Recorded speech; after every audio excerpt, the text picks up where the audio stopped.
साथियों, एक महिला अपने पति के साथ ऑफिस ड्यूटी जाया करती थी। डेली उनका चरपहिया से आना जाना होता था। तो आप देखे होंगे शहर में जहाँ लाइट की एरिया होती है वहीं गाड़ी खड़ी हो जाती है। रेड लाइट के जब जलती है तो कुछ बच्चे कुछ ना कुछ, कोई पेन कोई कुछ बेचने आ जाते हैं। ऐसा ही एक बालक जब गाड़ी पति पत्नी के वहाँ खड़ी होती है तो एक बालक आता है, दीदी दीदी मुझसे पेन ले लो।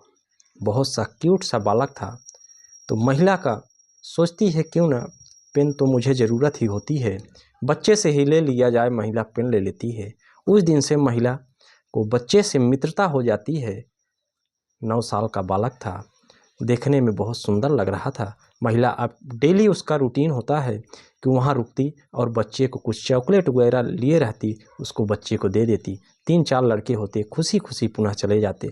अब डेली का उनका टाइम हो गया था। एक दिन महिला वहाँ पहुँचती है तो क्या देखती है कि लड़का नहीं है, उसके जो मित्र थे वो सब पहुँचते हैं। महिला पूछती है, बताओ आयांश कहाँ गया? तो लड़के बताते हैं, दीदी उसका कल रात को एक गाड़ी ने टक्कर मार दिया है, वो इस समय अस्पताल में भर्ती है। बताया जाता है कि बहुत सीरियस हालत में है, उसके सर में चोट लगी है। जब यह बात सुनती है तो कहती है उसका घर कहाँ है? उसके घर महिला जाती है तो क्या देखती है कि ये तो मेरा ही लड़का है। साथियों, जब ऐसा उसको पता चलता है कि वो बेटा मेरा ही है तो ठहाके मार कर वहीं रोने लगती है। इसके बाद अपने पति से कहती है कि आप जाइए, मैं उस लड़के के लिए अस्पताल जा रही हूँ।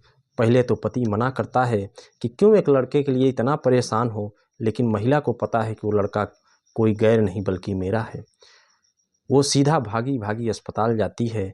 इसके बाद जो होता है साथियों, हमारे यूनिक स्टोरी चैनल में आपका स्वागत है मित्रों। ये कहानी उत्तर प्रदेश की है साथियों, जहाँ पर एक लड़की सुधा नाम की लड़की की योगेश से शादी होती है। शादी बड़े ही धूमधाम से होती है। परिवार अच्छा खासा होता है। परिवार में कमाने वाले योगेश एक बिजनेस कर रहा था।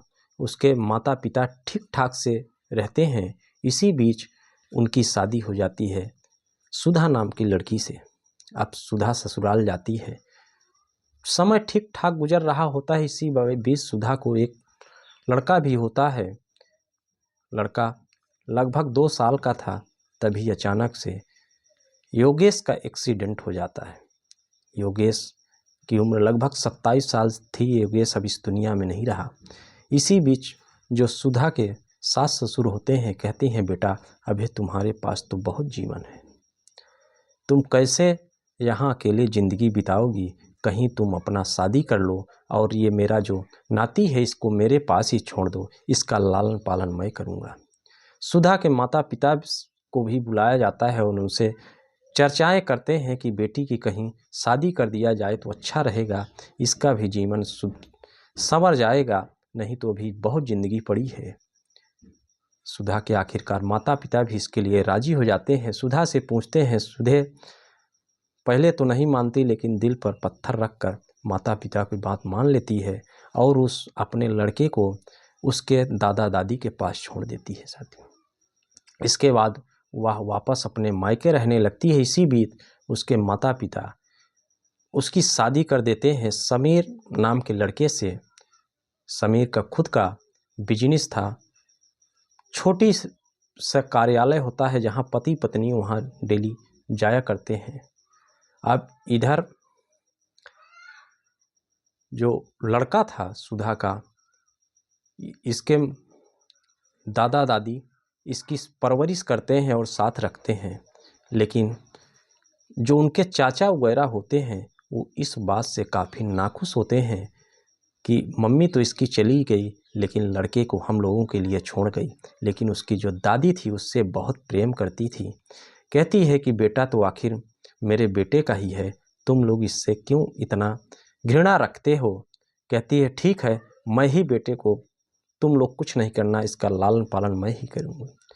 साथियों, इसी बीच दादी के दादा जो पति थे वो भी दादी का साथ छोड़कर चले जाते हैं। दादी अकेली हो जाती हैं और दादी या नाती साथ रहने लगते हैं।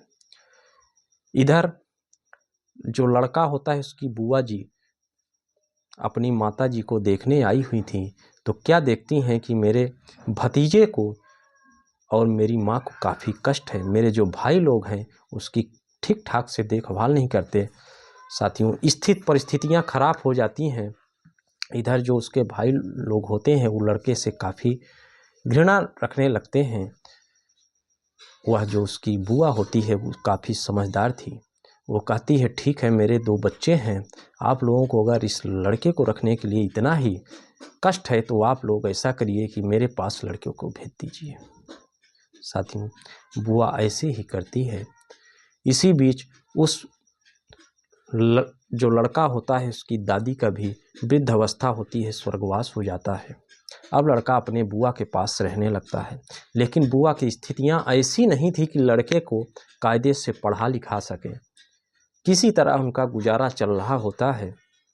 उनके भी 2 बेटे थे, लड़का अभी 9 साल का है।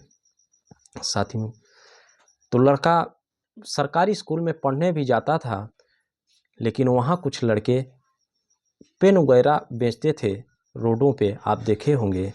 तो लड़का भी कहता है, यार तुम लोग कुछ पैसे कमाते हो, मुझे भी ले चलो, मैं भी कुछ पैसे कमाऊंगा। मेरी बुआ जी की स्थिति वैसी ठीक नहीं है, फूफा जी में भी मेरे नहीं हैं। तो लड़का उन लड़कों के साथ जाने लगता है। अब उनके साथ जाता, 100-50 जो मिल जाते बड़े प्रेम से घर लाता है। उसी से उसके जो और भाई थे, बुआ के 2 लड़के थे, वो भी एक साथ जाने लगता है। अब ये इनका काम था कि जाते और पेन वगैरह बेचते, इसके बाद 4 से 5 बजे घर आ जाते हैं। सुबह सुबह जाते। अब ऐसे ही एक दिन एक चरपहिया से औरत गुजर रही होती हैं। जैसे ही रेड लाइट जलती है, गाड़ी खड़ी हो जाती है। ये 2-3 बच्चे उनके पास पहुंचते हैं, दीदी दीदी पेन ले लीजिए। वो महिला बच्चों को देखकर थोड़ा सा भावुक हो जाती हैं कि इनकी पता नहीं कैसी परिस्थिति है। उनको अपनापन लगता है उन बच्चों से, तो उनसे पेन ले लेती हैं। अब डेली उनकी हैबिट हो जाती है कि उन बच्चों से उधर से गुजरती है तो मिलते हुए कुछ चॉकलेट वगैरह दे देती हैं। अब बच्चे भी खुश हो जाते हैं कि एक दीदी आती हैं, कार से आती हैं, मुझे बहुत मानती हैं। इधर एक दिन लड़के को एक गाड़ी वाले ने टक्कर मार दिया था। लड़का रोड पे गिर जाता है। जब गिर जाता है तो थोड़ा कुछ ज़्यादा ही सीरियस था। अगल बगल के लोग पहुंचते हैं, लड़के को अस्पताल पहुंचाते हैं। उधर महिला जब वहाँ उस लड़के को नहीं पाती हैं तो और जो साथ में बच्चे होते हैं तो बताते हैं कि दीदी आज तो आयांश जो है घायल हो गए हैं। तो महिला उसके जहाँ रहता था वहाँ घर पहुँचती हैं। तो उसकी बुआ जब मिलती हैं तो महिला पहचान जाती हैं कि ये हो ना हो मेरा बेटा है। जब उनसे पूछती हैं तो कहती हैं ये आप ही का बेटा है, आयांश बहुत सीरियस हालत में अस्पताल में भर्ती है। तो महिला ज़ोर ज़ोर से रोने लगती है। जब ज़ोर ज़ोर से रोने लगती हैं तो उनके पति कहते हैं कि क्यों, ऐसे तो बच्चे बहुत हैं, आप इतने क्यों भावुक हो रही हैं, चलिए हम लोग ड्यूटी चलते हैं। लेकिन महिला कहती हैं कि तुम जाओ, अभी मुझे अस्पताल जाना है, उस लड़के को देखना है। अब महिला अपने पति को भेज देती हैं और सीधा ही अस्पताल पहुंचती हैं। अस्पताल में सीरियस हालत में लड़का एडमिट है आईसीयू में। महिला इंतज़ार करती हैं, फ़ोन वगैरह सब बंद कर देती हैं ताकि पति उनको फ़ोन न लगाएं। क्या बताऊंगी मैं। इधर लड़के को होश में आने का इंतज़ार करने लगती हैं। लगभग 24 घंटे बाद लड़का होश में आ जाता है।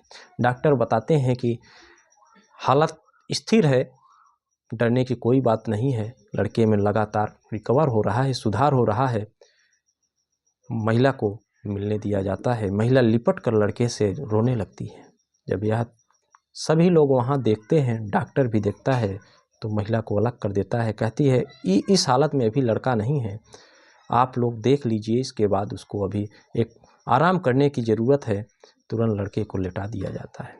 साथियों, 3-4 दिन बीतता है, लड़का कवर कर जाता है। इसके बाद लड़के को घर लेके आते हैं। महिला भी वहीं बच्चे के साथ अपने उस ननद के यहाँ रहने लगती हैं। लड़के की जो बुआ होती हैं उसी के साथ रहने लगती हैं।